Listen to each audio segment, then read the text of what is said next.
Hello दोस्तों, स्वागत है आप सबका एक बार फिर से आपके अपने चैनल हर दिन टेक्निकल पर। आशा करता हूँ आप लोग अच्छे ही होंगे। तो भाइयों, जैसा कि पिछले एक वीडियो में बताया था मैंने कि स्ट्रेंजर 501 का जो सर्किट डायग्राम है वो लेकर आऊँगा। तो पिछले वीडियो में मैंने एक सिर्फ बड़ी वाली जो रेजिस्टेंस होती है उसके बारे में बताया था। इस वाले वीडियो में हम क्या करेंगे, थोड़ा सा और आगे देखेंगे। अभी क्या है कि इसका पूरा सर्किट एक ही यानी कि प्रेजेंटेशन में बनाना थोड़ा मुश्किल है, तो एक वीडियो में पूरा नहीं आ पाएगा। तो इसलिए मैं कुछ पार्ट कर करके इसको बना रहा हूँ कि जैसे कि आपको आसानी से समझ आ जाए, और उसके बाद से फिर पूरा फाइनल एक वीडियो बनाऊंगा जिसमें कि आपको आसानी से समझ आ जाएगा कि किस तरह से कौन सा सर्किट कहाँ काम करता है। ठीक है, तो ये इस तरह का रहेगा अपना। तो आज हम देखेंगे, तो पहले इसका थोड़ा सा ओवरव्यू ले लेते हैं सिर्फ पावर सप्लाई का। पिछले वीडियो में थोड़ा सा कुछ प्रॉब्लम हुए थे। देखिए ट्रांसफार्मर है, वोल्टेज कॉमन ऐसे लिखा है। तो यहाँ ब्रिज रेक्टिफायर जैसे कि आ गया है। तो ब्रिज रेक्टिफायर की एक पहचान और बता देता हूँ मैं। जो प्लस पॉइंट है, जैसा कि यहाँ देखिए प्लस लिखा है इस जगह, तो ये वाला सिरा हमारा प्लस का रहेगा और इसके सामने वाला माइनस रहेगा। बाकी दो ट्रांसफार्मर के रहेंगे। ट्रांसफार्मर में आप कोई सा भी कहीं भी लगा दो, कोई प्रॉब्लम नहीं आएगी। और इसकी एक पहचान ये भी है कि ये आड़ा तिरछा मिलेगा आपको, एक लाइन से नहीं मिलेगा। देखिए ये इधर को है, ये भी इधर को है, ये इधर को है, और ये प्लस वाला है वो आड़ा तिरछा है। अगर ये मिट भी जाएगा तो आपको पता चलता रहेगा कि ये पॉइंट हमारा प्लस पॉइंट है। ठीक है, तो ये यहाँ से हो जाएगा प्लस यहाँ और माइनस यहाँ। ठीक है, तो ये एक बात थी जो मैंने आपको बता दी है। अब यहाँ कैपेसिटर लगे हैं 10,000 माइक्रोफैरड के। ठीक है, तो इनको जोड़ दिया है और ज़्यादा कुछ नहीं बताएंगे। सीधे देखिए सेंटर टेप है हमारी, वो सीधे सेंटर पे ट्रांसफार्मर के पे चली जाएगी। तो इस तरह से हम आगे देख लेते हैं। तो ये यहाँ पे जैसे कि बीच में आ गई है, और तो यहाँ हम देखेंगे आगे का। देखिए यहाँ से माइनस वाला हमारा आगे निकल जाता है, और इसी तरह से ये -60 वोल्ट की सप्लाई हमारी यहाँ बनती है, और नीचे वाला जो सिरा रहेगा हमारा वो +60 वोल्ट का रहेगा। यहाँ पे सेंटर वाला सेम इट इज़ जैसा है वैसा हम जोड़ देते हैं। अगर हम इस सिरे को यहाँ से ना जोड़ के अगर यहाँ से भी लेंगे तो भी कोई प्रॉब्लम इस तरह की नहीं आएगी, क्योंकि फ़िल्टर यहाँ हो ही जाता है और यहीं से एक वायर आगे चला जाता है। इसका प्रैक्टिकल मैं करके दिखाऊंगा किसी एक वीडियो में। अभी तो सिर्फ बता देते हैं। अब देखिए यहाँ 60 वोल्ट मैंने एक मान लिया है, क्योंकि ये जो ट्रांसफार्मर होता है कई बार 40 जीरो से लेके 45 जीरो 45 तक का भी लगा सकते हैं लोग, लेकिन उससे क्या होगा, आपका ये जो वोल्टेज होगा वो बढ़ जाएगा। अगर कम का लगाएंगे तो कम हो जाएगा डीसी वोल्टेज। तो मैंने यहाँ एक 60 वोल्ट प्लस माइनस मान लिया है। ठीक है, चलिए ये तो हो गया। इसके आगे का हम सैंपल देख लेते हैं। तो ये बीच वाला जैसा कि यहाँ 0 वोल्ट और GND लिख दिया है, एक ही बात है, कोई फ़र्क नहीं है। तो देखिए यहाँ आते हैं हम अब ड्राइवर बोर्ड की बात करें। तो ये देखिए 501 का ड्राइवर बोर्ड है, और इसमें जैसे कि LED सेगमेंट यहाँ हमारा दिया होता है। तो इस बोर्ड को अगर हम बीच से इतना अलग माने यहाँ से, तो ये सेगमेंट जो होता है वो सिर्फ BU मीटर के लिए होता है।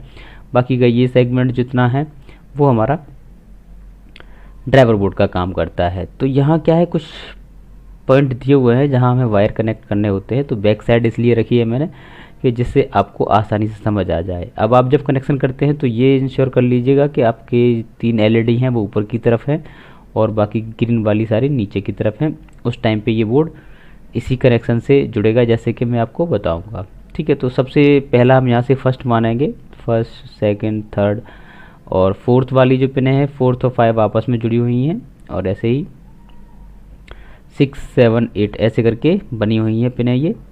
तो चलिए देख लेते हैं। तो फर्स्ट वाली जो पिन रहेगी वो -60 वोल्ट, जैसा कि वहाँ हमने ट्रांसफार्मर की बताई थी। अब आपके पास जो भी सप्लाई रहेगी वो माइनस सप्लाई यहाँ जुड़ेगी। अब वो चाहे 60 वोल्ट हो, चाहे आपकी 58 हो, 51 हो, या फिर 65 हो, जो भी होगी वो यहाँ जुड़ेगी। माइनस वाली रेक्टिफायर से निकलती है वो। ठीक है, कैपेसिटर से फ़िल्टर होने के बाद। उसके बाद से जो नेक्स्ट वाला होता है वो बेस पे चला जाएगा हमारा, और नेगेटिव साइड की जो बेस होगी उस पर चला जाएगा।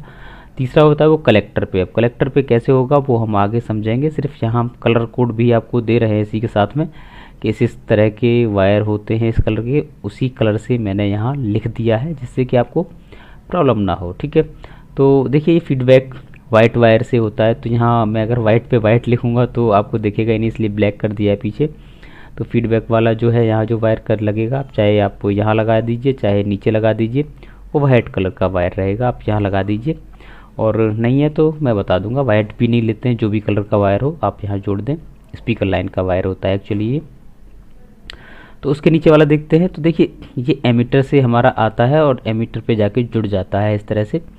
तो उसके नीचे होता है बेस, इस तरह कलर है जो वो बेस हमारा होता है पॉजिटिव साइड का। और सबसे लास्ट में नीचे +60 वोल्ट, यानी कि पॉजिटिव सप्लाई जो हमें रेक्टिफाई होके मिलती है और कैपेसिटर से फिल्टर होके मिलती है, वो सप्लाई प्लस वाली यहाँ जुड़ेगी, माइनस वाली यहाँ जुड़ेगी। अब कुछ भाई पूछेंगे कि 2 सप्लाई यहाँ होंगी, तीसरा वायर भी था ट्रांसफार्मर में, तो वो कहाँ जुड़ेगा। तो चलिए उनका समाधान भी कर देते हैं कि तीसरा वायर जो है सप्लाई का वो कहाँ जुड़ेगा। तो तीसरा वायर जो है, ये पट्टी जो चल रही है आपकी यहाँ से यहाँ तक जो कई जगह गई हुई है घूमती हुई, इसी पट्टी पे आपका वो तीसरा वायर जुड़ता है जो कि ग्राउंड होता है। ठीक है, तो ये इस तरह से, उम्मीद है आपको ये सारे समझ आ गए होंगे पॉइंट। और जिन लोगों को कोई भी प्रॉब्लम रहती है फिर भी कमेंट बॉक्स में बता सकते हैं। और वीडियोस थोड़े टाइम ज़्यादा लग जाता है बनाने में, आजकल थोड़ा सा समस्याएं चल रही हैं, तो उसके चक्कर में और ऊपर से एनिमेशन करने में बहुत टाइम लगता है, तो इसकी वजह से थोड़ा सा लेट हो जाते हैं वीडियो। काफ़ी दिनों बाद डाल रहा हूँ, कई बार तो काफ़ी टाइम हो जाता है, लेकिन लेट सपेट भी हो जाए तो कोई नहीं, वीडियो मिलते रहते हैं मेरे भाइयों को। तो चलिए आगे देखते हैं, ये बातें तो चलती रहेंगी लाइव में भी। तो यहाँ हम बात करेंगे आज इस सेगमेंट की। आपने ड्राइवर बोर्ड देख लिया, बाकी का अब आपका जो ट्रांजिस्टर बोर्ड होता है और रेजिस्टेंस वाला बोर्ड जो होता है ये, तो यहाँ आप देखिए वो सारे वायर लगे हुए हैं जो मैंने बताए थे आपको भी कलर के हिसाब से। एक दो कलर इधर उधर हो सकते हैं वायरों के, बाकी ज़्यादातर वही है। देखिए ये पॉजिटिव सप्लाई वाला वायर यहाँ लगा हुआ है, नेगेटिव वाला यहाँ लगा हुआ है, ये बेस एक हो गया और ये एमीटर वाला हो गया। इस तरह से ये यहाँ वायर जो गए हैं, फीडबैक वाला यहाँ से जुड़ा हुआ है और एक बेस यहाँ हो जाएगा और एक ये कलेक्टर हो जाएगा। तो इस तरह से ये वायर यहाँ जुड़े हुए हैं। तो अगर फिर भी कोई प्रॉब्लम लगती है तो आगे आप समझ लीजिए। चलिए आगे देखते हैं। तो देखिए पहले मुझे लगा कि इस तरह के ट्रांजिस्टर डिज़ाइन करके और इस तरह की रेजिस्टेंस लगा के आपको समझा दिया जाए, लेकिन फिर ये तरीका मुझे थोड़ा अच्छा नहीं लगा, क्योंकि इसमें देखने में भी अच्छा नहीं लग रहा था और समझाने में भी थोड़ा नहीं आता, क्योंकि छोटे छोटे टर्मिनल्स दिए हैं इस तरह की, तो ये मुझे पसंद नहीं आया। फिर मैंने दूसरा सर्किट डिज़ाइन करके बताया, यहाँ पे इस तरह का सर्किट डिज़ाइन किया गया जो कि आपको आसानी से समझ आ जाएगा। ये हमारा वही ट्रांजिस्टर है 3773, जैसा कि यहाँ लिख दिया है। ठीक है, 5 वोल्ट रेजिस्टेंस है। चलिए ये तो हो गया, आगे हम समझ लेते हैं क्या क्या कंपोनेंट इसमें लगे हैं इस तरह के। तो देखिए पहले एक ट्रांजिस्टर है जो हमारे 2N3773 है, दोनों साइड यही ट्रांजिस्टर लगता है, 8 पेयर होते हैं इसके। ठीक है, और ये रेजिस्टेंस है E5 5 वोल्ट, यानी कि 0.5 में होगी ये, तो ये 5 वोल्ट की है, वाइट में दिखा दिया है। और ये 4E7 इस तरह की रेजिस्टेंस लगी है। और ये सबसे बड़ी रेजिस्टेंस है, तो ये देखिए 2.2 ओम 30 वोल्ट की दो लग सकती हैं पैरेलल करके, या फिर आप 0.1 ओम करके 40 वोल्ट में भी इसे लगा सकते हैं, कई जगह लगी हुई होती है। तो ये इस तरह की प्रॉब्लम आपको मिल सकती है, कहीं 30 वोल्ट भी मिल सकती है, कहीं 40 वोल्ट भी मिल सकती है, तो आप इसे ध्यान रखें, बहुत ज़्यादा कोई इशू नहीं है इसका। तो अगर आप स्किप कर रहे हैं तो बहुत सारी चीज़ें बीच में मैं बोलता हूँ तो वो छूट भी सकती हैं, तो कोई बात नहीं है, और आप खुद ही समझेंगे। देखने वाले जो मेरे भाई हैं वो पूरा सपोर्ट करते हैं और सीख भी रहे हैं, क्योंकि बहुत से भाइयों का कमेंट आता है कि चैनल को देखते हुए वो काफ़ी कुछ सीख गए हैं, रिपेयर करने लगे हैं अब। तो बहुत बहुत शुभकामनाएं आपको, आपके आने वाले टाइम की रिपेयरिंग में और हेल्प हो मेरे वीडियोस से, मैं बस लेना चाहूँगा। तो चलिए देखते हैं, अब इस सर्किट को बना लेते हैं। तो सबसे पहले हम ये ट्रांजिस्टर ले लेते हैं। तो देखिए ट्रांजिस्टर में होता क्या है कि एक ये होल होता है, एक नीचे होल होता है। तो जो दोनों पिनों के पास वाला होल होता है उसे हम ऊपर रखते हैं, तो इस हिसाब से ये कलेक्टर और ये बेस और ये एमीटर इस हिसाब से हो जाता है। तो इसी हिसाब से आप रखेंगे तो कलेक्टर बेस एमीटर पहचान पाएंगे। ठीक है, तो ये 8 ट्रांजिस्टर मैंने एक साइड के ले लिए हैं। अब इस पर क्या होगा, रेजिस्टेंस एमीटर के साथ जुड़ जाएगी, वाइट वाली जो कि बताई थी E5 5 वॉट, ठीक है, यहाँ लिख दिया। अब आगे देखते हैं, ये सारी हमारी जो जुड़ जाएंगी एक लाइन से जुड़ी रहती हैं एक ट्रैक से। तो इस ट्रैक पे जो सप्लाई वोल्टेज होता है वो -60 वोल्ट वाला वायर हमारा यहाँ लगेगा, ठीक है, ये हो गया। इसके बाद अब हम इसके सब पे बेस से जोड़ना होता है सब ट्रांजिस्टरों को। तो देखिए बेस हम कर लेते हैं ट्रैक लंबा, और उसके बाद से रेजिस्टेंस डालना शुरू करते हैं। तो यहाँ देखिए ये 4.7 ओम की रेजिस्टेंस है। 1 वॉट में आप लगा सकते हैं, नहीं मिले तो कम किया ज़्यादा की भी थोड़ी लगा सकते हैं, क्वार्टर वॉट नहीं चलेगी, उससे ऊपर लगा हाफ वॉट या 1 वॉट में लगाएं। तो देखिए इन्हें जोड़ लेते हैं जल्दी से, सारे बेस क्लियर कर लेते हैं हम। तो इस तरह से ये हो जाती है। तो ये सारी रेजिस्टेंस से जुड़ गई हमारी। बेस जो कलर कोड है आपका वो सेम ही चल रहा है अभी तक। तो ये सारी जुड़ गई हैं। अब इसके बाद से क्या होता है, तो देखिए इसके जो कलेक्टर हैं, तो यहाँ से शुरू किया है हमने कलेक्टर को ले जाते हुए सब पे, और जुड़ते हुए गए हैं। यहाँ पे जो लाइन आपको पीछे से दिख रही है, क्योंकि मैंने पीछे से इसलिए डाली है कि आपको पता चलता रहे कि सारे इससे जुड़े हुए हैं, ठीक है। तो ये सारे ट्रांजिस्टर इस लाइन से जुड़े हुए हैं, जो कि हमारी कलेक्टर की लाइन है, जैसे मैंने अभी ड्राइवर बोर्ड में बताया था वो वाली। और इसके बाद ही हम नीचे की अगर बात करें तो 60 वोल्ट प्लस वाली लाइन हम ले लेंगे सबसे पहले, जो कि सारे ट्रांजिस्टरों के कलेक्टर साइड से जुड़ी रहेगी सिरे से, ठीक है। और उसके बाद से हम बेस वाली रेजिस्टेंस डाल देंगे इन पे 4.7 ओम की, सारे बेस कनेक्ट हो गए एक साइड से। अब बेस को भी हम एक वायर से कनेक्ट कर लेंगे इस तरह से, और यहाँ लिख भी दिया जाएगा बेस, ठीक है, ये कंप्लीट हो गया। उसके बाद एमीटर रेजिस्टेंस जो थी वो जोड़ दी जाएंगी सारी। तो जल्दी से मैं कर देता हूँ, और इस तरह से ये सारी रेजिस्टेंस जुड़ गई हैं। अब देखिए इसका कलेक्टर +60 वोल्ट से जुड़ा है, तो हमें आउट जो मिलेगा वो एमीटर रेजिस्टेंस से मिलेगा, ठीक है। तो यहाँ एमीटर रेजिस्टेंस जोड़ दी हमने। हालांकि ये वायर है, यहाँ वाइट वायर लगा होता है, तो फीडबैक वाइट जो वायर था वो यहाँ कनेक्ट होगा आपका इस वाली पट्टी के साथ में। तो ये हो गया। देखिए यहाँ पे एमीटर रेजिस्टेंस के साथ में हमने -60 वोल्ट दिया है, तो हमें कलेक्टर से आउट मिल रहा है, और यहाँ हमने कलेक्टर पे +60 वोल्ट दिया है, तो हमें एमीटर से आउट मिल रहा है।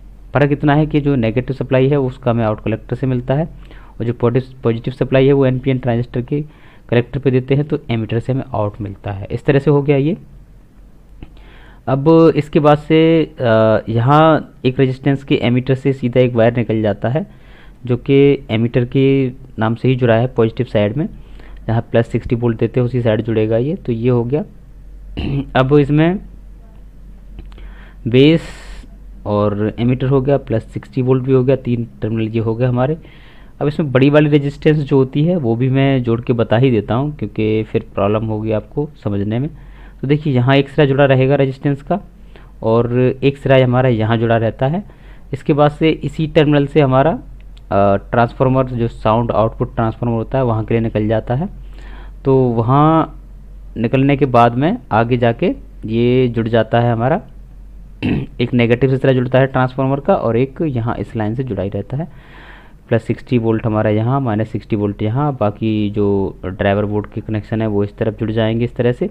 तो इस तरह से ये पूरा एक ओवरव्यू बन गया आपके सामने कि किस तरह से कौन सा टर्मिनल यहाँ जुड़ा हुआ है। तो उम्मीद है ये वीडियो आपको पसंद आया होगा, और अगर पसंद आया तो लाइक शेयर सब्सक्राइब तो कर ही सकते हैं। तो मिलते हैं किसी अगली वीडियो में, तब तक के लिए नमस्कार और अपना ख्याल रखें। धन्यवाद।